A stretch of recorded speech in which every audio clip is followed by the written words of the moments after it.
Since I can remember, I've always had vivid dreams. Sometimes, I'd remember them better than things that actually happened. In my early 20s, a friend mentioned lucid dreaming to me, almost in passing. He talked about it like it was a party trick, something you could learn with practice. Controlling your dreams, moving freely through them, knowing you were asleep while it was happening. That idea stuck with me. I started reading about it. Books, articles, forums. I kept a notebook by my bed and wrote down everything I remembered when I woke up. It became a hobby. The first time it worked, I knew immediately. I remember standing in my bedroom, realizing the room was too still, too complete. I knew I was dreaming. I stepped back and looked down at my body on the bed. I don't remember feeling afraid, just curious, calm. I left through the ceiling without thinking about how. Suddenly, I was above the house, then above the street. I flew over the city. The lights stretched out beneath me, steady and quiet. I wasn't falling or floating. I was choosing where to go. I remember thinking how simple it felt, like this was something I'd always known how to do. When I woke up, I couldn't stop thinking about it. That feeling, the freedom, the clarity. It was like a high, and I wanted it again. After that, I practiced every night. Not every attempt worked, most didn't. But when it did, I learned not to rush it, not to get excited. I'd stay close to home, explore slowly. Some nights I'd just sit and observe. Other nights, I walked. I'd leave my house and wander the neighborhood. The streets were empty, but not in a threatening way. More like everything had paused. Porch lights glowed softly. Trees stood still. I could see into houses through uncovered windows. I know how that sounds. I want to be clear. I never touched anything, never opened drawers, never interfered with people sleeping. I was just present, observing, the way you might look into lit windows while walking at night, except closer. And occasionally, I'd go inside.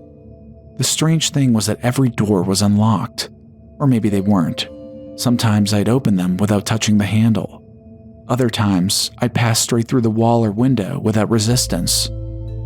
It felt natural in the moment, like I wasn't breaking rules, just moving differently. I've always been an introvert. I live on a block where people wave but don't linger. Neighborhood barbecues happen without me. I don't think anyone dislikes me. I'm just not part of things. But in my dreams, I saw pieces of everyone. 3 houses down on Elm lived a Marine veteran. I recognized medals displayed neatly in a glass case. 6 houses down was a woman with a massive bookshelf, first editions. Old spines I recognized immediately. I remember thinking how much I'd love to talk to her about them. Each house felt different, lived in, quietly personal. It got me wondering, more than once, whether what I was seeing was real in some strange way. Not physically real, but accurate. Like the dreams were stitching together something I never noticed while awake. The only one who ever seemed aware of me was my cat. Every night, I'd enter my dreams and find him sitting on my chest or at the edge of the bed, staring. Not the curious look he usually had. Something else. His pupils wide, body tense, like he was keeping watch over me. Once, while I was still half asleep, I reached out and whispered his name. I told him it was just me, that I was back. But something was off. In my dream state, I kept walking further down the block as the nights went on. A new house each time, a new story. It felt harmless and routine. Until one night, I went farther than I ever had before. The houses grew closer together, older, the street lights dimmer, the sidewalks uneven. This wasn't technically my neighborhood anymore, but it wasn't far either, just a few blocks past where I usually turned around. That's when I heard crying. It was faint, muffled, coming from somewhere ahead of me. At first, I thought it was just part of the dream. Sounds don't always mean anything, but this felt different, consistent, repeating, like someone trying not to be heard. I followed it. The house it came from stood apart from the others. Taller, narrower, Victorian, I think, with huge shutters pulled tight against the windows. The proportions felt wrong, too tall for the lot it sat on, like it had been built for a different street and dropped there by mistake. I stopped at the edge of the yard. I remember hesitating. That was new. Up until then, nothing I'd encountered in these living dreams had made me stop. But something about that house felt dense, like the air around it had weight.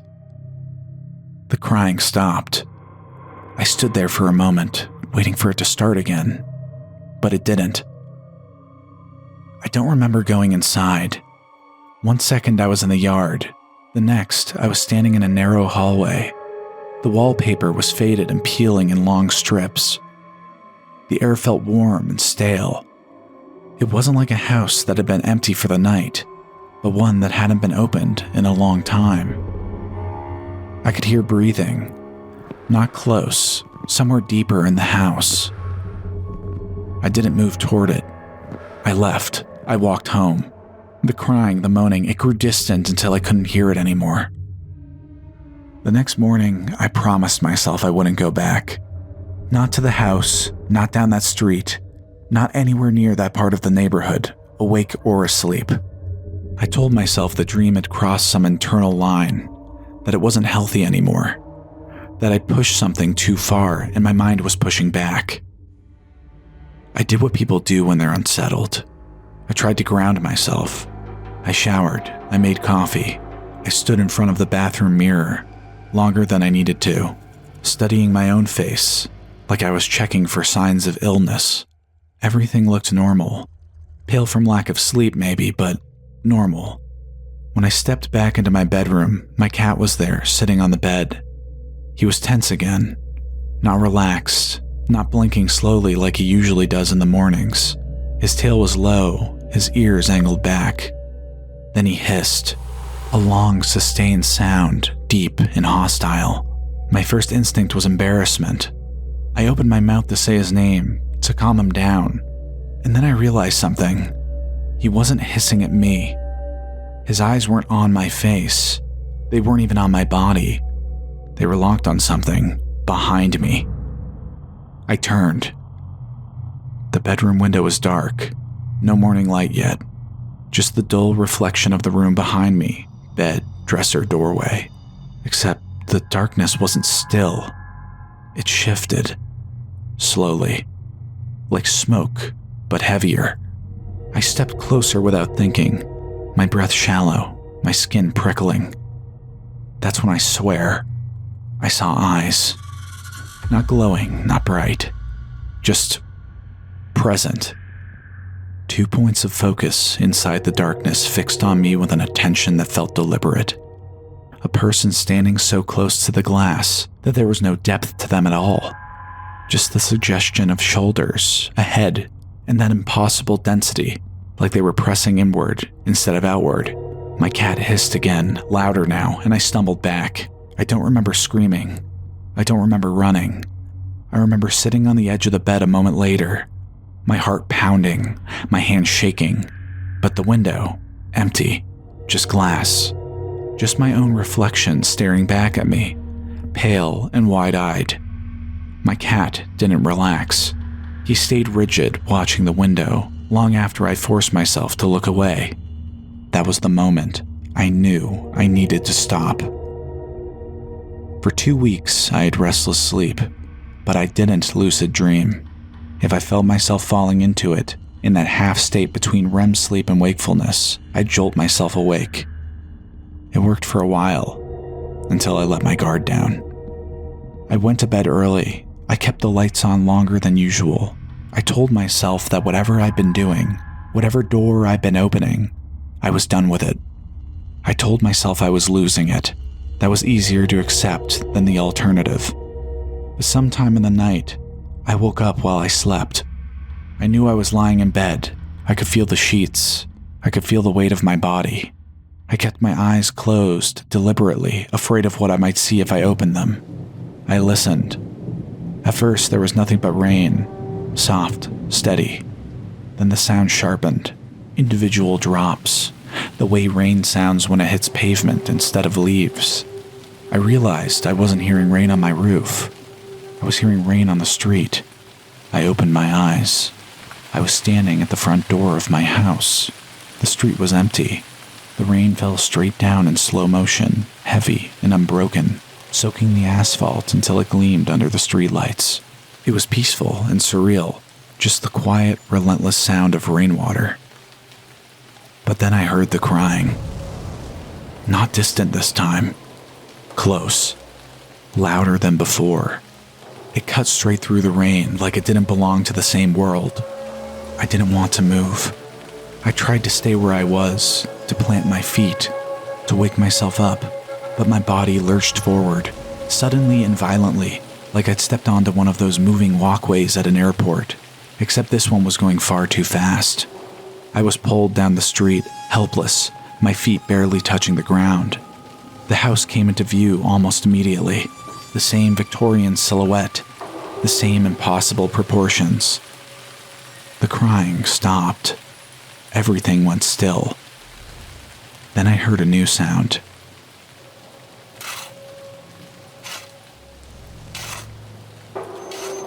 Slow, even, mechanical, like a metronome. It wasn't coming from the house. It was coming from behind it. I wanted to turn around. Every instinct in my body screamed at me to leave, to run, to wake up. But I was already moving again, my feet sinking slightly into the wet grass as I rounded the side of the house. The sound grew louder. I was getting closer.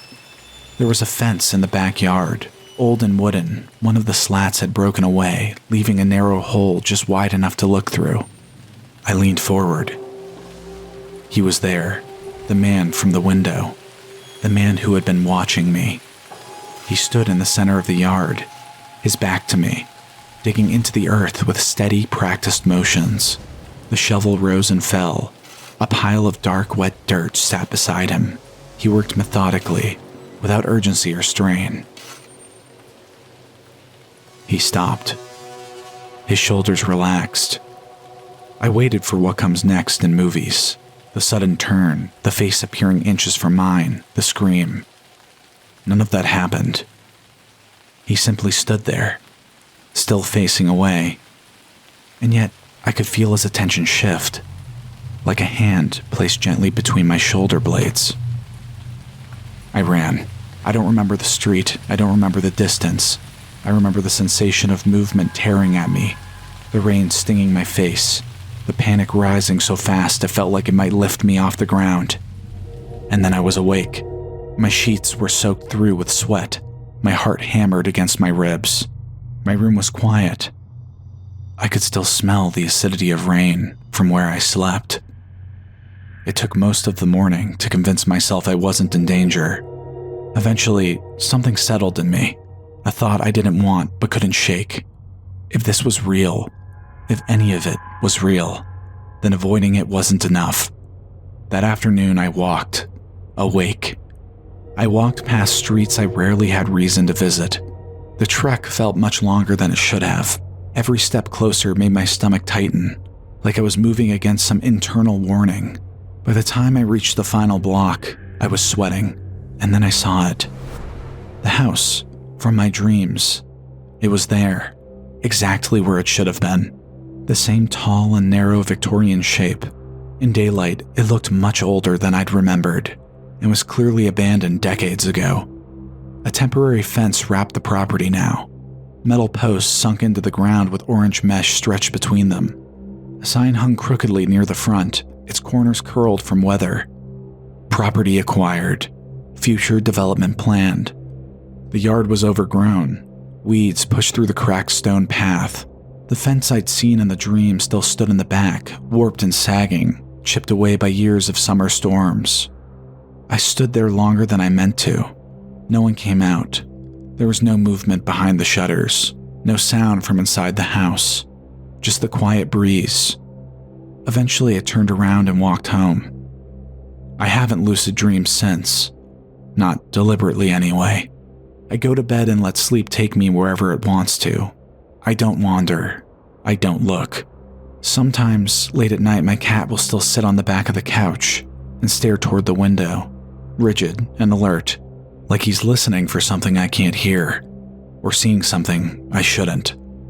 And every so often, when I think about that house, about the fence and the sign and the ground behind it, I catch myself wondering what will happen when the developers finally tear it down, when they start digging. I wonder what they'll find.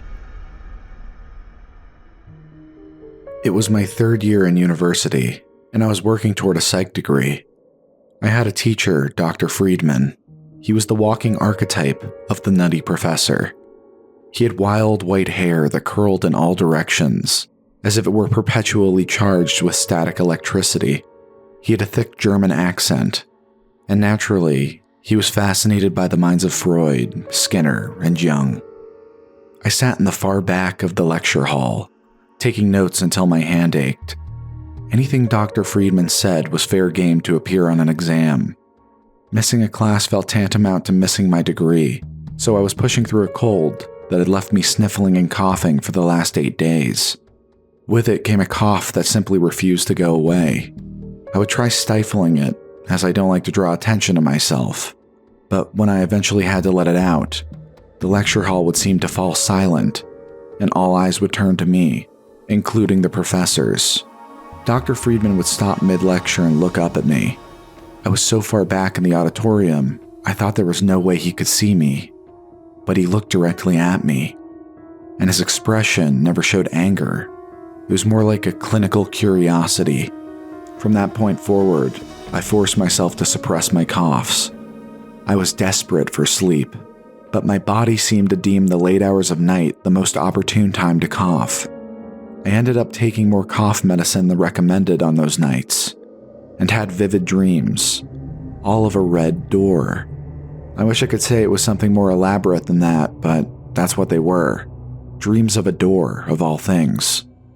The door was never in the same location. It would stand in the middle of a room, or out in a park, or etched into the side of a mountain. But whenever I found it, that was my tether to reality, and the realization would strike me that I was asleep. Usually at that point I'd wake, and a fit of coughing would seize me. Anyway, a few more days passed like this, and I attended my psych class each time. It was at the end of one of those lectures that Dr. Friedman asked to speak with me. Or rather, the PA asked me to see the professor in his office. I walked down the hallway and knocked on his door before opening it. His office was more akin to a study. Bookshelves lined the walls, and all the furniture was bulky and adorned with ornamental engravings. Thick, dark wood dominated the room. I shouldn't have expected anything less. He beckoned me to sit across from him, and I sat down.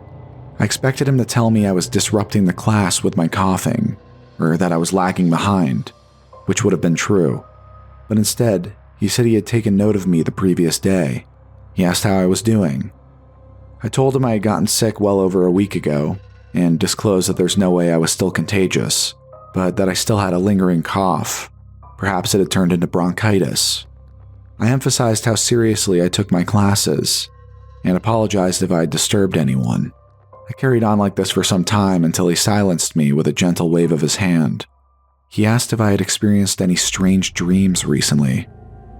It was an odd question, but I admitted I'd had particularly vivid dreams as of late, without offering much more detail. He said he asked me because he was conducting a sleep experiment and was looking for students who might be interested in participating. He emphasized that it would be beneficial to my grade at the end of the semester. I asked for more details, but what he was willing to provide was sparse. Psychological studies tend to operate that way. You don't want to introduce bias before the experiment has even begun. I told him I'd be happy to partake, but was worried my cough might keep others awake. He waved his hand again, assuring me it wouldn't be an issue, as each student would be isolated in their own room. Well, that was that. I signed up. The next 3 nights, I met the professor, the PA, and a small group of students participating in the experiment at the library. The professor and his assistant monitored the subjects from the main library area. They had several monitors, charts, and devices set up to record their findings. Each morning, before we were dismissed, we would report on our dreams, anything that had stood out to us. The first night was relatively ordinary. I didn't take any cough syrup, as I didn't want to skew the data. I kept all of that to myself, I should mention. The cot was uncomfortable. I've always struggled to sleep anywhere but my own bed, and there was a draft from the vent above that tickled my eyebrows as I tried to fall asleep. There wasn't much I could do about it, as they wanted us to lie flat on our backs if possible, to avoid tangling the wires adhered to our heads. Eventually I did fall asleep, and my dreams were mundane at first. I was having some beers at a bar in my hometown with an odd assortment of people. My friend Sarah from back home, and then there was Dean from college who had never met Sarah, and then strangest of all was my Uncle Rick.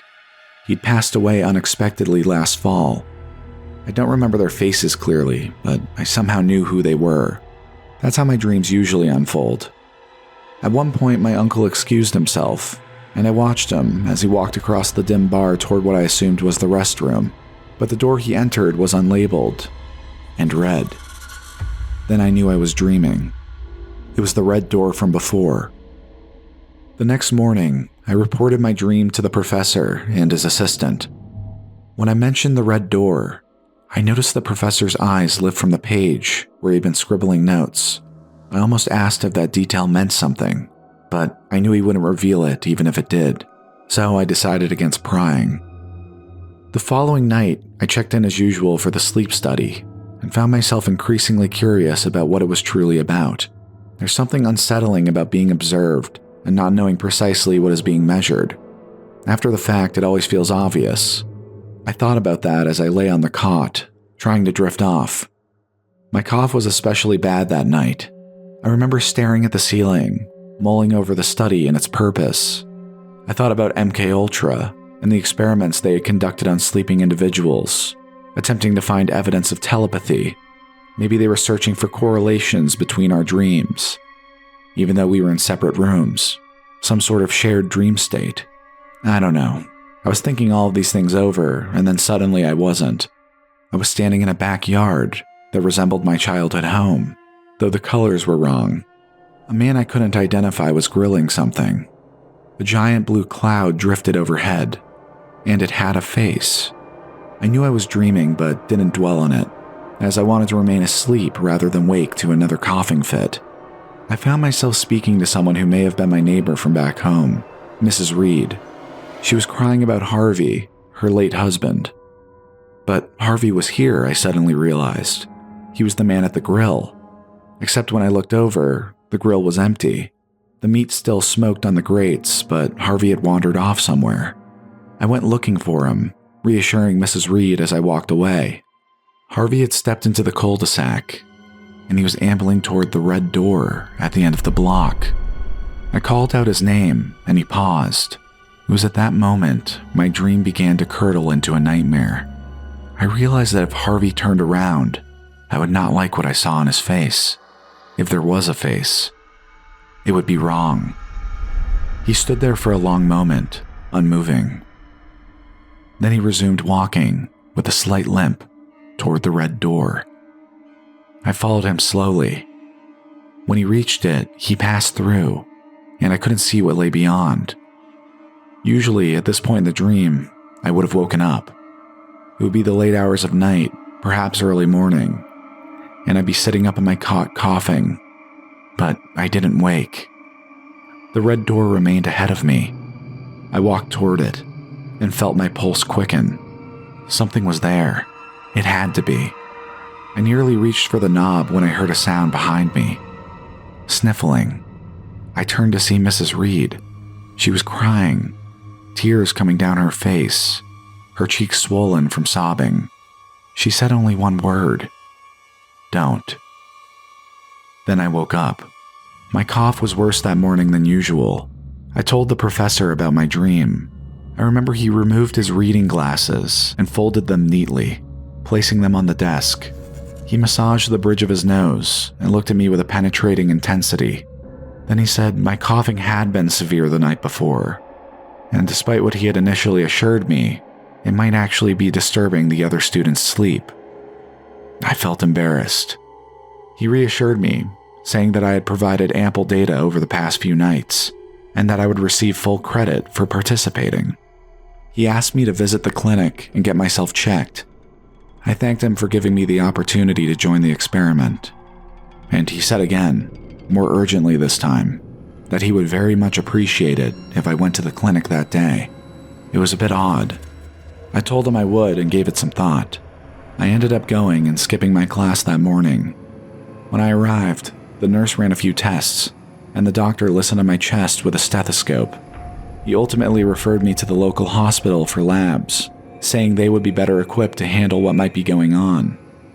I had trouble ignoring the concern in his expression. At the hospital, I was subject to more tests, more blood drawn, and then sent back to my dorm. A few days later, I received the call. They had found something. It was what we all fear most, but they had caught it early enough for surgery. My parents were with me by then. It's strange how dreamlike those days felt. Everything blurred together. I was given anesthesia before the procedure. It didn't take immediately, and I drifted in and out of consciousness as they wheeled my hospital bed down the hallway. I remember the lights above streaking into a blur as I looked forward. The operating room lay on the other side of a door. A white door. That's when I knew everything would be okay. My life has always felt a little unreal. Comfortable. Soft around the edges. Problems had a way of resolving themselves before I ever had to wrestle with them. I grew up in a well-off family. My father was a doctor, my mother a financial advisor. Money was never a concern. Christmas especially felt excessive. My father would turn the house into something out of a storybook. Lights everywhere, artificial snow, entire rooms transformed. My mother believed gifts should be impressive. Each year they got bigger. When I was 16, they bought me a car. I don't say any of this to brag. It's just context. When things come easily, you don't develop much resistance. You kind of just float. Imagine. You don't necessarily plan. You don't always have to. I've always been a dreamer. Daydreams, night dreams, imagined futures. I like potential more than execution. That's just how I am. When I sleep deeply. Sometimes I don't want to wake up at all. I take melatonin most nights. My doctor told me not to mix it with my medication, but it's just melatonin. It makes my dreams vivid, expansive. Anything can happen, and I always know I'm dreaming. So what's the risk? Last night, I decided to see how far I could push it. I took quite a few more gummies than usual. I remember setting my alarm. And then I was back in high school. I was walking down the main hallway, except the walls between classrooms were gone.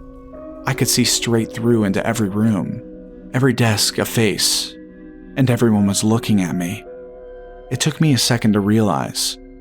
I looked down, expecting to find myself naked, but everything appeared normal. Still, they stared, faces dark with malice. It was overwhelming. I ran. My feet slapped against the linoleum as eyes followed me. Fingers pointed. The hallway stretched longer and longer, impossibly so, until I reached a massive set of metal doors that had no business being there. I threw them open, careless for what might be on the other side. There was a vast green field, empty. It was quiet, and in the center sat a hospital gurney. I felt exhausted. I had the odd urge to lay down on it. So I did, and closed my eyes. When I opened them again, I was in a small apartment in some non-specific city. A blizzard raged outside the windows, snow blowing sideways between buildings. For a moment, I thought I'd woken up. Then I realized I hadn't. It was clearly a dream within a dream, like in that movie. I went outside and wandered, Everything felt real, in that way dreams do when they're convincing themselves they're reality. People passed me on the sidewalk, but their faces were wrong.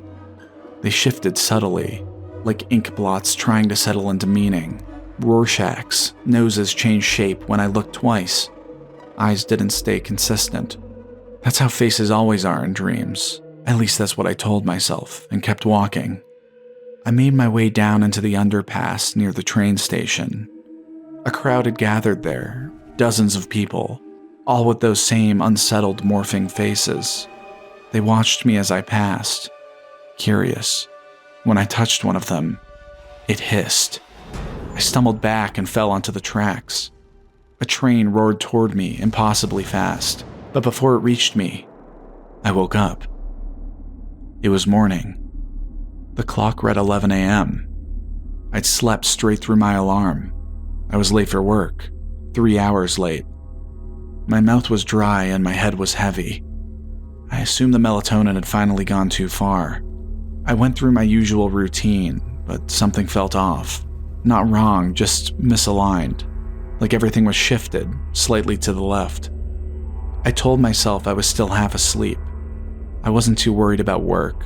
My mother was my boss. A slap on the wrist, maybe a joke about rough nights. On the walk to the office, though, I noticed the faces again. They were normal, human, but when I glanced back, details didn't hold. A nose would seem different the second time I looked. Hair color subtly changed. Nothing dramatic, just enough to make my stomach tighten a bit.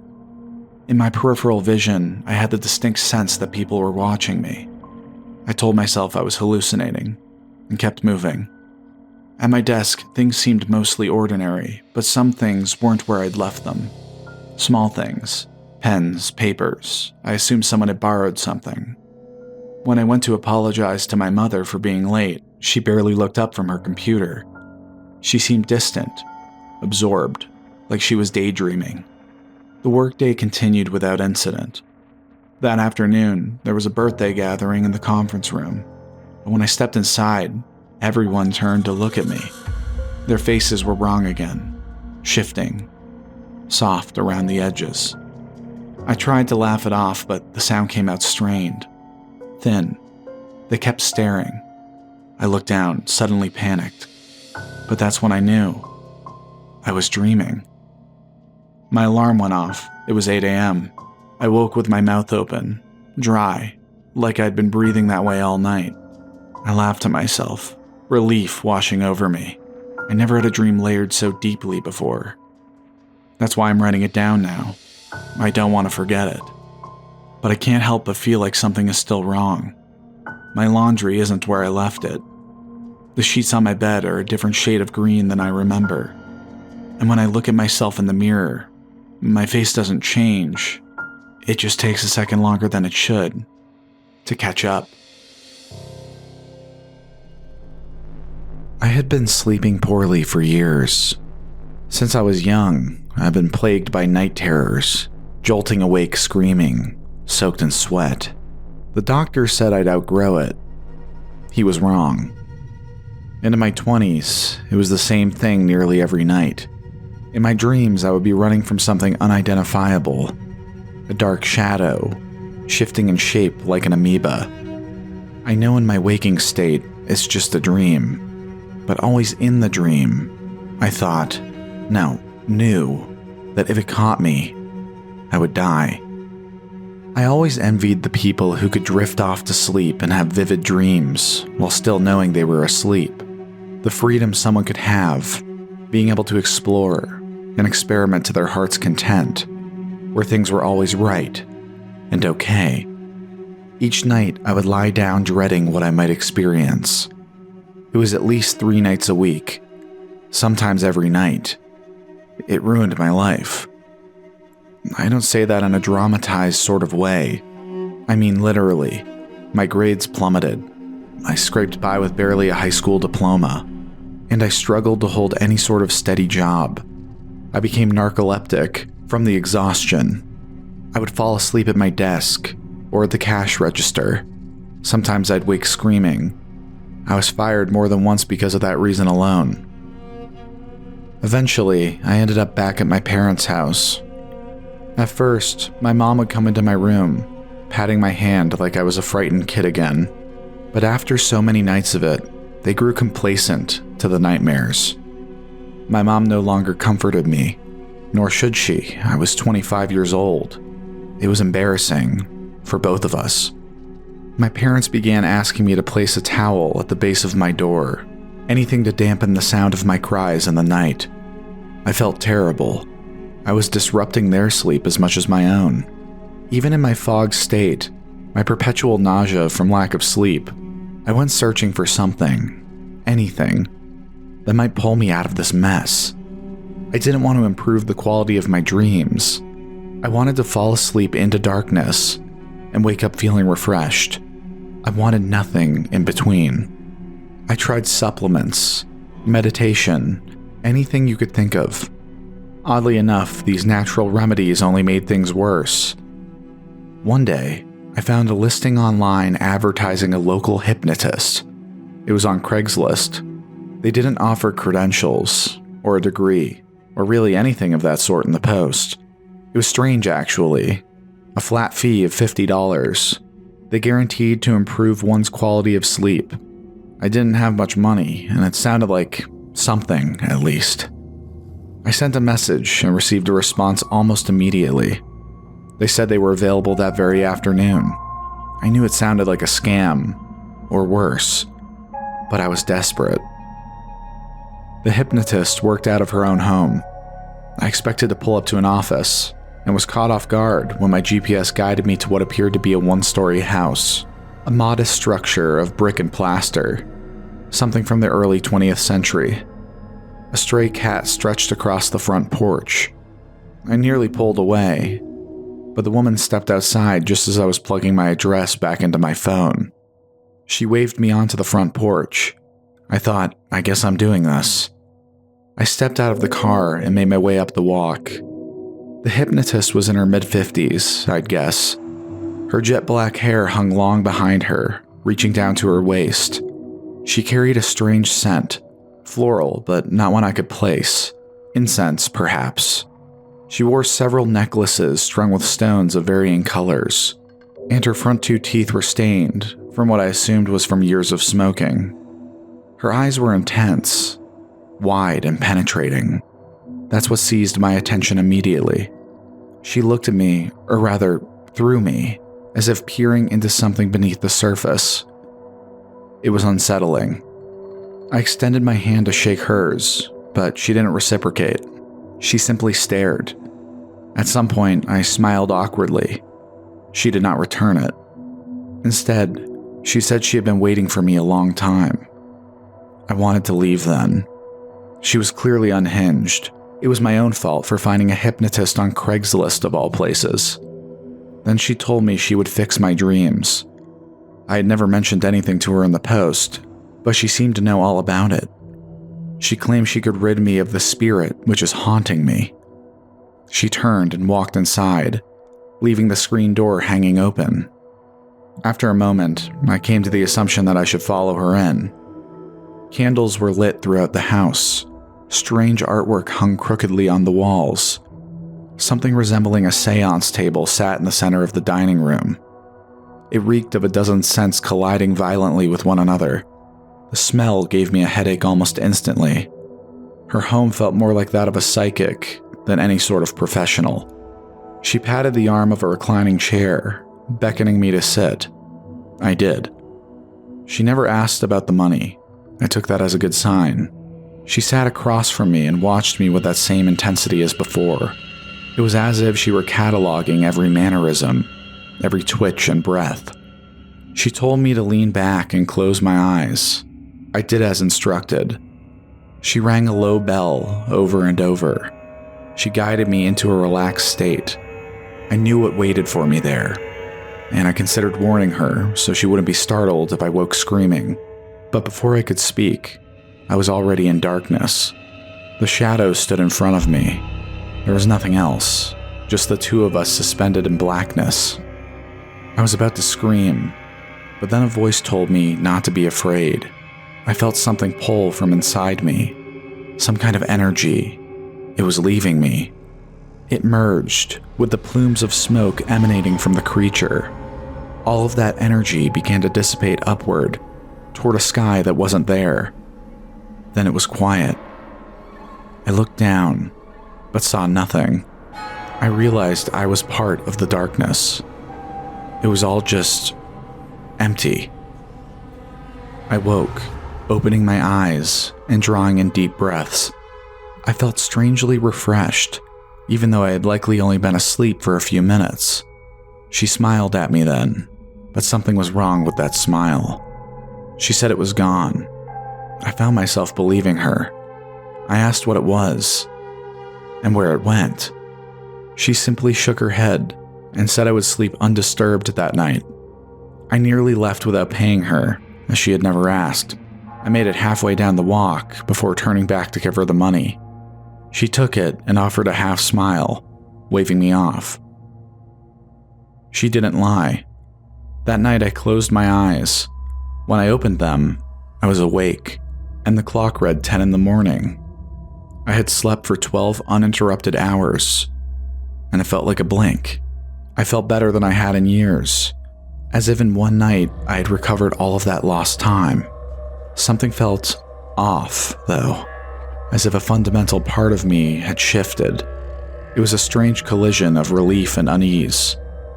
I went downstairs to make breakfast. My mom stood in the kitchen, looking tired and worn. I asked if she was all right. She told me she'd had a terrible nightmare the night before. I was crying out silently. My face was fixed in eternal slackjaw horror, like that painting, The Scream. The strangest part was when my father turned, nearly dropping his plate. He had dreamt the same thing.